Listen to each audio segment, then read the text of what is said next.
panjang umur, Amin. dan insya Allah memberikan terus keberkahan kebaikan buat Amin. Kota Depok, buat Indonesia sendiri. Amin. Yang saya hormati juga Pak Dr. Haji Abdul Sattar. Mungkin beliau berhalangan hadir pada kesempatan ini, tapi semangat beliau akan terus hadir, karena sejatinya hadirnya kita pada kesempatan hari ini tidak terlepas dari diskusi sebelumnya dengan beliau. Saya bercerita salah satu menjadi keprihatinan saya bahwa informasi yang saya dapat dari teman-teman Kementerian Agama, dari 32.000 anak-anak SD negeri yang lulus di kita setiap tahunnya, dari 206 SD sekolah dasar negeri di Kota Depok, rata-rata jumlah lulusannya setiap tahun 32.000 orang. Dari 32.000 orang, informasi yang dari teman-teman bercerita, mereka meyakini paling maksimal hanya 30% yang bisa baca Quran setelah lulus SD.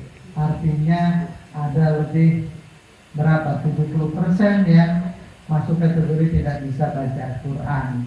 Ini yang menjadi keprihatinan saya, sehingga saya merasa punya tanggung jawab khususnya buat yang muslim, karena kalau saya ingat masa kecil di kampung saya, kebetulan juga alhamdulillah kampung itu hari ini ada pondok pesantren Madinatul Quran. Itu kampung sawah namanya Pak Kiai. Dulu kelurahannya Kalimulia, tercecah menjadi Kalimulia dan Jatimulia. Jadi kalau di kampung saya dulu memang tidak banyak anak seusia SD atau TK itu yang bisa hafal berapa juz Al-Quran, tapi nggak banyak yang nggak bisa baca Quran. Artinya rata-rata mereka bisa baca Quran, walaupun metodenya mungkin belum semaju seperti hari ini. Banyak metode-metode yang dilakukan sehingga banyak anak-anak SD kita yang sudah hafal berapa juz. Zaman itu saya mohon maaf, mungkin ruangnya saya perkecil, saya nggak tahu di Indonesia secara umum, tapi untuk di kampung saya di Kalimulia, di kelurahan saya, nggak banyak yang terkenal dengan hafal atau hafid 5 juz, 6 juz, itu tidak banyak. Tapi sekali lagi, mau di sekolahnya di negeri, mau sekolahnya di swasta, rata-rata bisa baca Quran. Itu yang dulu. Hari ini banyak sekali anak-anak kita yang usianya muda-muda sudah hafal berapa Al-Quran, tetapi ternyata banyak juga di antara mereka yang sejatinya belum bisa baca Quran. Artinya gapnya terlalu jauh. Yang pinter luar biasa sampai berapa juz, tapi ada yang di sisi yang lain ada yang belum bisa sama sekali. Ini yang menjadi latar belakang diskusi saya dengan Pak Dr. Abdul Sattar dan beliau, karena dunia juga ikatan dengan Madinatul Quran. Saya juga baru tahu setelah itu ternyata menyikapi dengan luar biasa, dan hari inilah kita hadir untuk meluncing markas Dirasah Quran Sanabil, ya. Jadi saya tanya pakai siapa Sanabil artinya apa? Artinya 7 tangkai, ya.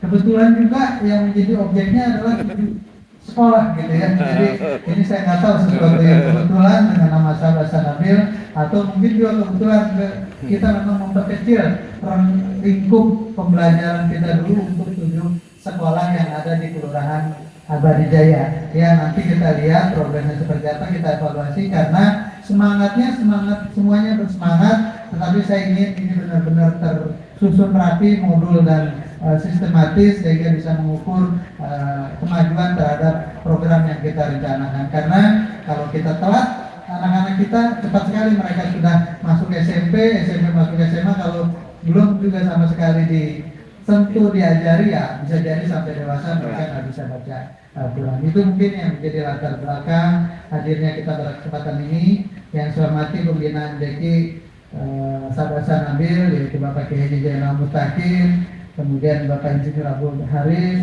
Bapak Rizwan Nurrahman, ya. Beliau ini Kabid SDA, Kepala Bidang Sumber Daya Air, ya. Jadi saya kaget juga ini apa Kabal Kesra, Uli Pantus Kabal Kesra kayaknya kalau udah saya begini gitu ya. Ya, hadir juga ada Kabid SD, Kepala Bidang Sekolah Dasar, bukan Sumber Daya, kalau ini Sekolah Dasar, Pak Zaki, terima kasih sudah hadir bersama kita semua. Yang saya hormati Ketua Yayasan MT Peduli Umat, Bapak Kiai Gufron Hasan MIKOM, terima kasih. Yang saya hormati Direktur Ma'had Madinatul Quran Bapak Kiai Haji Turaihan MHI, terima kasih. Yang sama-sama hadir juga alhamdulillah yang mewakili Pak Kapolres Metro Depok yaitu Bapak Wakapolres Bapak AKBP Akmal, terima kasih. Kemudian Pak Kapolsek Sukmajaya Pak Rizky, terima kasih hadir bersama kita juga. Pak Danmanil Bapak Mayor Ibatri Suyono, terima kasih Pak Suyono. Bu Camat, terima kasih hari ini pakai kerudung cantik sekali Bu Camat beserta jajaran lurah di lingkup Kecamatan Sukmajaya. Ya jadi tapi pakai kerudungnya bukan saya yang berita itu ya, Bu Camat sendiri yang pakai kerudung. Kita menghormati, menghargai apapun yang menjadi latar belakang masyarakat Kota Depok khususnya dalam menjalankan ibadahnya masing-masing ya. Jadi bukan saya yang berintah Bu Camat pakai kerudung, cuma Bu Camat yang mau, terserah itu mah Bu Camat. Tapi sejujurnya Pak Lurah, Pak LPM, terima kasih. Para tokoh masyarakat, tokoh agama, Pak RW yang hadir pada kesempatan ini, terima kasih atas semua perjalanannya sehingga alhamdulillah Kota Depok dalam kondisi kondusif. Khususnya kemarin situasinya yang kita sempat agak khawatir, tapi alhamdulillah dengan dukungan Forkopimda, dukungan masyarakat, RT, Pak RW, para lurah, para camat, dan tentunya masyarakat Kota Depok secara umum dan para pimpinan pondok semuanya tentunya kita doakan alhamdulillah Depok insya Allah kondusif dan mudah-mudahan akan kondusif terus selamanya.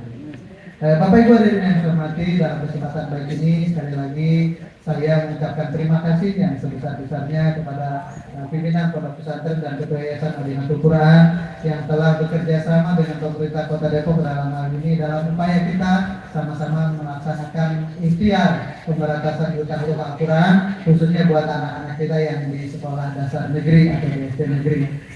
Dan terima kasih kami yang kedua khususnya kepada Madinatul Quran yang selama ini telah berkontribusi mencerdaskan anak-anak Indonesia khususnya lagi anak-anak Kota Depok yang mondok di Madinatul Quran. Ini insya Allah juga menjadi kebaikan buat Kota Depok dengan hadirnya Madinatul Quran di Kota Depok, dan alhamdulillah hari ini Madinatul Quran juga membantu pemerintah Kota Depok khususnya buat anak-anak SD negeri melalui markas Dirasah Quran SS yang hari ini kita launching. Mudah-mudahan ini menjadi bagian dari ikhtiar kemanfaatan kita semua buat anak-anak kita, karena kita punya harapan yang besar buat generasi-generasi kita berikutnya. Mereka harus lebih soleh dari kita, mereka harus lebih hebat dari kita, dan mereka harus lebih kuat, lebih tangguh dari kita. Karena sejatinya beban atau tantangan yang dihadapi buat anak-anak kita ke sana, cucu-cucu kita, cicit-cicit kita ke bawah, ini jauh lebih besar dibanding apa yang kita hadapi hari ini. Jadi untuk itu investasinya juga harus lebih besar dengan berbagai modal yang harus kita siapkan ke anak-anak kita. Salah satunya adalah kemampuan bisa membaca Al-Quran, kemampuan memahami agama yang mereka anut masing-masing. Insya Allah dengan begitu kita akan sangat yakin bahwa Depok yang maju, Jawa Barat istimewa, Indonesia yang jaya akan benar-benar terwujud.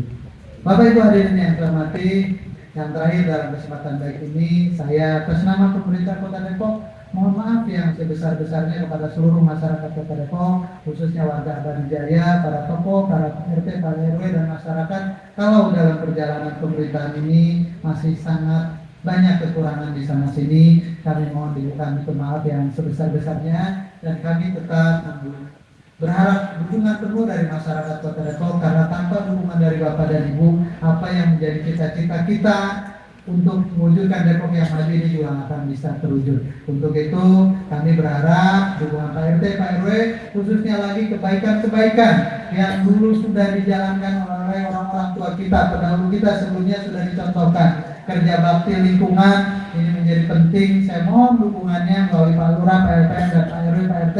Yuk kita semangati lagi warga kita untuk mau bekerja bakti, karena sekali lagi dengan kebersamaan kita, infrastruktur yang sudah kita bangun, gorong-gorong yang sudah kita bangun akan benar-benar berfungsi maksimal. Tapi sebagus apapun infrastruktur yang kita buat, kalau kita nggak rawat, sampah numpuk, besok ada air mengalir sulit, ya ujung-ujungnya tetap banjir juga. Kami punya keterbatasan tenaga di pemerintah Kota Depok, sehingga kami sangat membutuhkan dukungan dari masyarakat Kota Depok. Kemudian terkait dengan menjaga lingkungan, menjaga keamanan, kemarin juga saya bersama Pak Kapolres, Forkopimda, termasuk Pak Waka dan jajarannya termasuk Pak Kapolsek, Pak Babinsa, Pak Bidkaptibmas, terima kasih, dan kami berharap kebiasaan baik juga yang dulu ada siskamling ya di lingkungan ini juga kita galakan kembali, karena sekali lagi kita lah yang punya tanggung jawab menjaga kampung kita, menjaga lingkungan kita, karena bukan hanya keamanan dari sisi mohon maaf kecurian dan yang lainnya, tapi hari ini kita juga harus menjaga lingkungan kita. Banyak pihak-pihak yang hanya ingin mencari uang dengan menghalalkan berbagai cara. Banyak obat-obat terlarang itu hadir di lapak-lapak kecil, lapak-lapak kaki lima. Kalau kita tidak waspada, anak-anak kita akan mengkonsumsi itu. Dan sekali lagi ini menjadi ikhtiar kita untuk menjaga kampung kita, jaga lingkungan kita, kebersamaan kita, silaturahim kita, sehingga nggak ada pihak-pihak yang mencoba mengganggu lingkungan kita, tanda kutip merusak generasi kita akan punya tanggung jawab di sana. Ini mungkin beberapa hal yang ingin kami sampaikan. Sekali lagi terima kasih atas semua dukungan Bapak dan Ibu semua. Mudah-mudahan Bapak dan Ibu sehat selalu, panjang umur, dan insya Allah kita terus bisa memberikan kemanfaatan dari sisa umur yang Allah berikan kepada kita semua. Mohon maaf kalau dalam penyampaian ada hal yang kurang berkenan. Wassalamualaikum warahmatullahi wabarakatuh.